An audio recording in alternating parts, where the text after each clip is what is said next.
kuyenda kulenga kana ndapedza paridza vhangeri topekezwa korona ya Yesu andine nyadzi nevhangeri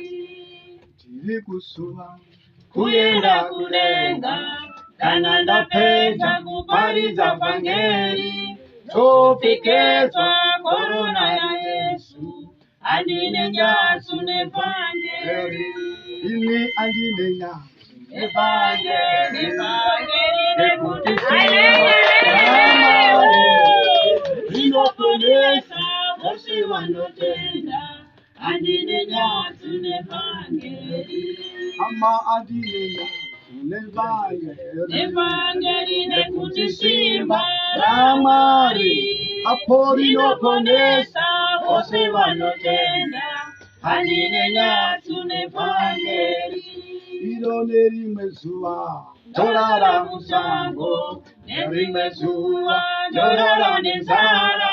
nerimwe zuva noremwa nevamwe andine nyadzi nevhangeri torara musango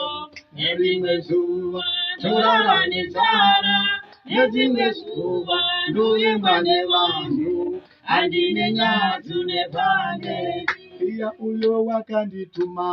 vanondisiva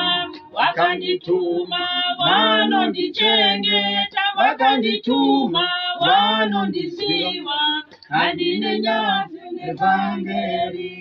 uyo wakandituma vanondisiva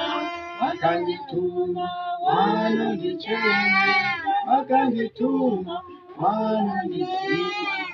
andine nyadzi nevhangeri nyangwe Satani aiyanempenzira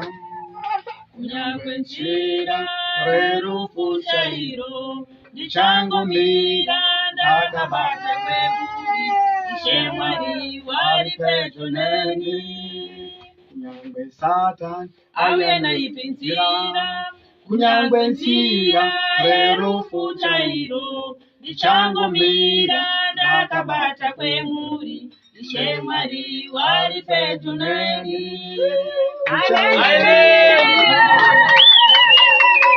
mitoro yangu muchairerusa apo ndichonzwisisa nezverudo rwenyu Ishe Mwari wari pedyo neni ndichangomira ndakabata kwemuri mitoro yangu muchairerusa apo ndichanzwisisa nezverudo rwenyu Ishe Mwari wari pedyo neni kunyangwe Satani aiyanempenzira kunyangwe nzira rerufu chairo ndichangomira ndakabata kwemuri Ishe Mwari wari pedyo neni